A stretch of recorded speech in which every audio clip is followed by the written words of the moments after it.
Komal's kitchen and व्लॉग्समध्ये आज तुमचं खूप खूप स्वागत आहे। तर आज मी तुमच्यासाठी घेऊन आलेले आहे ओडिसाची ट्रॅडिशनल स्वीट डिश, ती आहे छेनापोडा।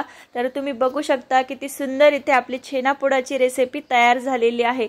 तर एकदम सिंपल रेसिपी आहे आणि एकदम सिंपल पद्धतीने आज मी तुम्हाला करून दाखवणार आहे। तर बघू शकता ओडिसाची सुप्रसिद्ध मिठाई आहे ही छेनापोडा। तर आता आपण रेसिपीला स्टार्ट करू। तर इथे मी दूध घेतलेला आहे, तर 1.5 लिटर इथे मी दूध वापरणार आहे। तर तुम्ही तुम्हाला जेवढा छेनापोडा बनवायचा आहे त्याप्रमाणे तुम्ही दूध वापरू शकता। तर इथे मी 1.5 लिटर दुधापासून तुम्हाला आज छेनापोडा तयार करून दाखवणार आहे। तर तुम्ही रेसिपी पूर्ण बघा। रेसिपी आवडली तर चॅनलला नक्की सबस्क्राइब करा, व्हिडिओला लाईक करा आणि शेअर करा। तर इथे बघू शकता दूध आपलं गरम झालेलं आहे। तर एक उकळी मी दुधाला आणून घेतली, त्यानंतर इथे मी अर्धा लिंबू ॲड करून घेतला। तर थोडक्यात आपल्याला दूध हे फाडून घ्यायचं आहे। जो आपण पनीरची बनवण्याची जी प्रोसेस असते तीच प्रोसेस आपल्याला इथे वापरायची आहे। तुम्ही बघू शकता इथे पूर्ण आपलं दूध फुटलेलं आहे। अशा पद्धतीने तुम्ही तयार करून घ्यायचं आहे। त्यानंतर आपल्याला आता हे वेगळं करून घ्यायचं आहे। तर चाळणीमध्ये आपण आता हे काढून घेऊ। तर बघा गरम असतं तर सावकाश तुम्हाला करायचं आहे। तर इथे मी सर्व आता एका चाळणीमध्ये काढून घेतलेलं आहे। तर तुम्ही बघू शकता 1.5 लिटर दुधापासून एवढं आपलं तयार झालेलं आहे। त्यानंतर आपल्याला यामध्ये पाणी ॲड करायचं आहे। तर हे पूर्ण आपल्याला वॉश करून घ्यायचं आहे व्यवस्थित। तर आपण लिंबू ॲड केलेला आहे, तर लिंबाचा वास आपला येणार नाही याची काळजी घ्यायची आहे। तर इथे मी सर्व आता छान वॉश करून घेणार आहे।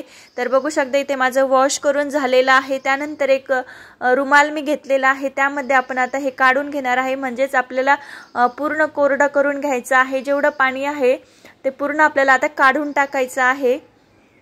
तर बघू शकता इथे मी आता सर्व एका रुमालमध्ये ॲड करून घेतलं। त्यानंतर आता मी हे सर्व कोरडं करून घेणार आहे व्यवस्थित। तर बघू शकता किती पाणी आता यामध्ये आहे। तर हे सर्व आता आपल्याला काढून घ्यायचं आहे। तर बघू शकता इथे मी सर्व पाणी आता काढून घेतलेलं आहे। त्यानंतर आपल्याला एक मोठं ताट घ्यायचं आहे, त्यामध्ये आपल्याला आता हे ॲड करून घ्यायचं आहे। तर बघू शकता किती सुंदर आपलं इथे तयार झालेलं आहे। तर ही पूर्ण पनीर बनवण्याची जी प्रोसेस आहे त्याच प्रोसेसने मी हे तयार करून घेतलेलं आहे। तर एका ताटामध्ये ॲड करून घेतल्यानंतर आपल्याला हे पूर्ण सुटसुटीत असं करून घ्यायचं आहे। तर बघू शकता इथे मी हाताच्या साहाय्याने सर्व मोकळं करून घेतलेलं आहे। तर त्यानंतर आपल्याला आता यामध्ये ॲड करायचं आहे ते साहित्य आता मी तुम्हाला दाखवते। तर छेनापोडा बनवण्यासाठी आपल्याला लागणार आहे रवा। तर इथे मी रवा घेतलेला आहे। तर रवा आपल्याला भाजून नाही घ्यायचा, तसंच वापरायचा आहे। तर इथे मी 1.5 चमचा रवा ॲड करून घेतला। त्यानंतर इथे मी ॲड करणार आहे पिठी साखर। तर इथे पिठी साखर मी तयार करून घेतली। तर इथे मी 4 टेबलस्पून आता पिठी साखर ॲड करून घेणार आहे। तर तुम्ही तुम्हाला जेवढं गोड आवडतं त्याप्रमाणे तुम्ही ॲड करू शकता। तर इथे मी 4 चमचे ॲड करून घेतले। त्यानंतर इथे मी ॲड करत आहे इलायची पावडर। तर इथे मी इलायची पावडर पण तयार करून घेतलेली होती, तर ती पण ॲड करून घेतली। तर बघू शकता एवढंच साहित्य आपल्याला लागणार आहे छेनापोडा तयार करण्यासाठी। तर जास्त साहित्याची सुद्धा याला गरज नसते। तर बघू शकता इथे मी सर्व साहित्य ॲड करून घेतलं आणि आपल्याला आता हे छान व्यवस्थित मिक्स करून घ्यायचं आहे। तर बघू शकता इथे आता साखर ॲड केलेली आहे। तर आता हे पाणी सुटायला लागेल। तर व्यवस्थित आपल्याला हे आता भिजवून घ्यायचं आहे। तर बघू शकता इथे पाणी आपलं साखरेचं सुटलेलं आहे। तर आता ही प्रोसेस तुम्हाला व्यवस्थित करायची आहे। तर हाताच्या साहाय्याने व्यवस्थित आपल्याला हे रगडवून घ्यायचं आहे। तर बघू शकता दाखवल्याप्रमाणे तुम्ही तयार करून घ्यायचं। तर 2 ते 1.5 मिनिटासाठी आपल्याला ही प्रोसेस करायची आहे।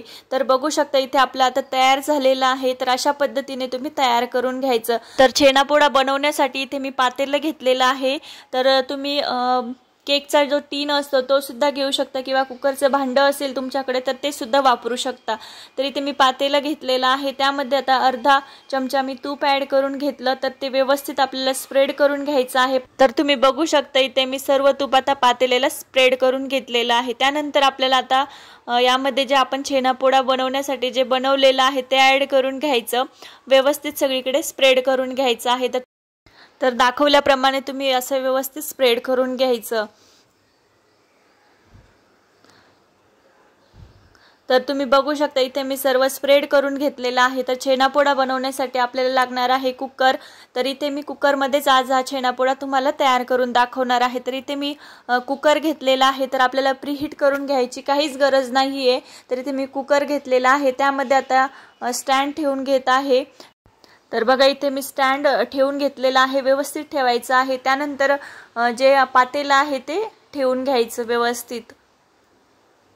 तर बघा इथे मी पातेलं पण आता ठेवून घेतलेलं आहे। त्यानंतर आपल्याला कुकरचं झाकण लावून घ्यायचं आहे। तर झाकण लावण्या अगोदर आपल्याला जी कुकरची शिट्टी असते तर ती काढून घ्यायची आहे।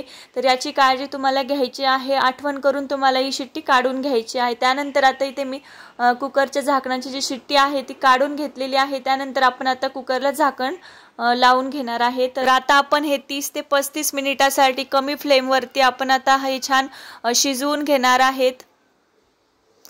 तर बघू शकता इथे आपले 30 ते 35 मिनिट झालेले आहे। आता गॅस बंद करून घ्यायचा आणि थंड होण्यासाठी 10 ते 15 मिनिटासाठी आपण असंच ठेवून घेणार आहे। तर 10 ते 15 मिनिटानंतर आता मी तुम्हाला काढून दाखवते की आपला छेनापोळा कसा झालेला आहे। तर तुम्ही बघू शकता एकदम परफेक्ट इथे आपला छेनापोळा तयार झालेला आहे। तर आता आपल्याला हे कुकरच्या बाहेर काढून घ्यायचं आहे। तर तुम्हाला आता मी दाखवते जवळ घेऊन। तर बघू शकता परफेक्ट आपला छेनापोळा तयार झालेला आहे। तर इथे बघा थंड झालेला आहे। आपण आता एका डिशमध्ये हा काढून घेऊ। तर बघा डिशमध्ये आता मी काढून घेत आहे। तर बघू शकता एकदम सहजरित्या हा बाहेर आलेला आहे पातेल्याच्या, कुठेही चिटकलेला सुद्धा नाही आहे। तर आता मी हा कट करून तुम्हाला दाखवणार आहे की कशा पद्धतीने आपला छेनापोळा तयार झालेला आहे। तर आज मी तुम्हाला ओडिसाची सुप्रसिद्ध मिठाई ट्रॅडिशनल स्वीट डिश मी आज तुमच्यासोबत शेअर केलेली आहे। जर ही रेसिपी तुम्हाला आवडली तर चॅनलला माझ्या नक्की सबस्क्राईब करा, व्हिडिओला लाईक करा आणि शेअर करा। तर अशा पद्धतीने तुम्ही एकदा नक्की छेनापोळा तयार करून बघा, एकदम सुंदर आणि एकदम टेस्टी लागतो खायला। तर बघू शकता इथे मी कट करून तुम्हाला दाखवलेला आहे। तर बघू शकता किती सुंदर इथे आपला छेनापोळा तयार झालेला आहे। आवडला तर नक्की ट्राय करून बघा।